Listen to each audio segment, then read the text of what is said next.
رب کا بندہ پردہ پوشی کرنے والا ہوتا ہے، فقیر وہ ہوتا ہے جو پردہ پوشی کرے۔ میں آپ کو بتاؤں، نجات کے لیے یہ سیاستہ کی حدیث ہے، ابن ماجہ میں موجود ہے، یہ نجات کے لیے اتنا بڑا سرمایہ ہے اور آسان نسخہ ہے کہ اخروی طور پر کامیابی، یعنی گناہ اور غلطیوں کے باوجود اللہ درگزر کر دے، کامیابی ہو جائے۔ نبی پاک علیہ الصلوۃ والسلام نے فرمایا تو دنیا میں کسی کی پردہ پوشی کر، اللہ قیامت کے دن تیری پردہ پوشی کر دے گا۔ پتہ اس کا معنی کیا ہے؟ عیب کھولے بغیر ہی رب قیامت میں معافی عطا کر دے گا۔ اس سے بڑا سہارا ہے کوئی؟ صرف اتنا کرو، پردے ہی رہنے دو۔ بڑا شوق ہے لوگوں کو ٹو میں پڑھنے کا، جاسوسی کرنے کا، خبر لینے کا۔ اچھا، جو خبر لینی چاہیے وہ نہیں لیتے۔ محلے میں کس کی حرکتیں غلط ہیں وہ سب کو پتہ ہے، لیکن بھوکا کون کون ہے، بل کس کا آیا ہے اور پریشان ہے یہ نہیں پتہ، کس کے بچے کی اسکول کی فیس نہیں گئی یہ نہیں پتہ، باقی غلط کون کون ہے معاذ اللہ سارا پتہ رکھتے۔ پردہ پوشی، اللہ کا بندہ پردہ پوش ہوتا ہے۔ فقیری نام ہی پردہ پوشی کا ہے۔ تیرے پاس لاکھوں کے راز ہوں لیکن تو نے سینے میں چھپائے ہوئے ہیں۔ فقیر اپنے کفن میں بڑے راز چھپا کے دنیا سے چلے جاتے ہیں، وہ راز کھولا۔ فقر کا بہت بڑا درجہ یہ ہے کہ تیرا دل پردہ پوشی والا ہو، اور اگر تو پردے کھولے، پردہ دری کرے، تو نبی پاک نے فرمایا جو کسی کے پردے کھولے گا وہ اپنے گھر کے اندر بھی بیٹھا ہوا تو اللہ اس کے پردے کھول کے اسے ذلیل کر دے گا۔ کیا معنی ہے؟ صاف ستھری دو ٹوک بات ہے۔ جس کا ذلیل ہونے کا دل ہو کہ میرے پردے کھل جائیں، وہ دوسروں کے کھول دے، خود بخود تیرے کھل جائیں گے۔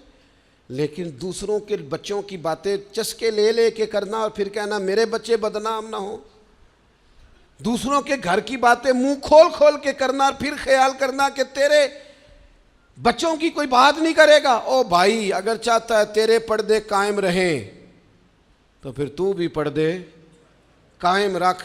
نبی کریم صلی اللہ تعالی علیہ وآلہ وسلم نے ایک بات ارشاد فرمائی ہے، مسلم شریف میں ہے۔ اکثر میں کہتا ہوں بعض باتوں پر وجد ہو جاتا ہے، یہ وجد والی بات ہے۔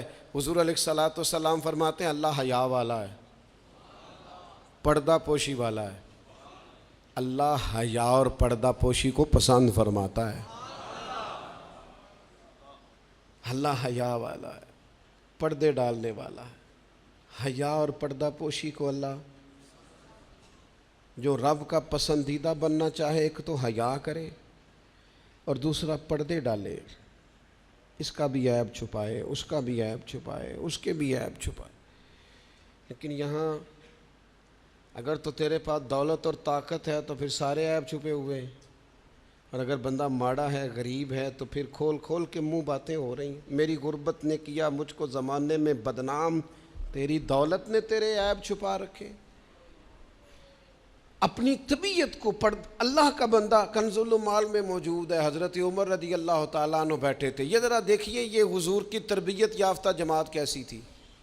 سیدنا فاروق اعظم بیٹھے ہیں، حضرت جریر ابن عبداللہ رضی اللہ تعالیٰ عنہ بیٹھے ہیں۔ ایک آدمی کی اچانک ہوا خارج ہو گئی اور اس کی آواز آئی اور بدبو پھیل گئی۔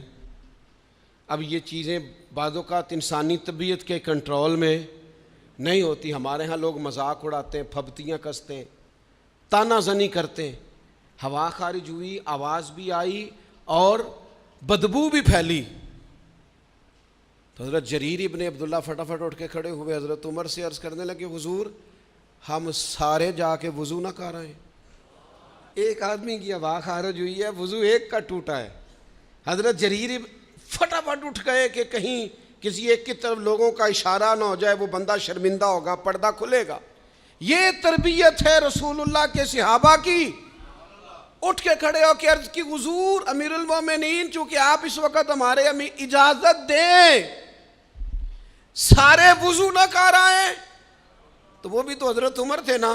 فرمانے لگے تو اسلام قبول کرنے سے پہلے بھی سردار تھا قبیلے کا جریر، تو آج بھی سردار ہی ہے۔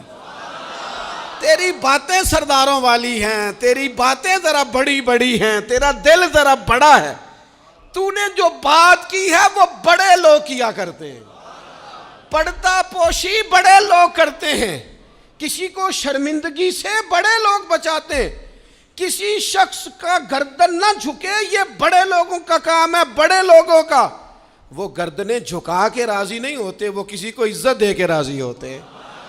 تو بڑا آدمی ہے لہذا تو نے بڑی بات ہی کر دی ہے۔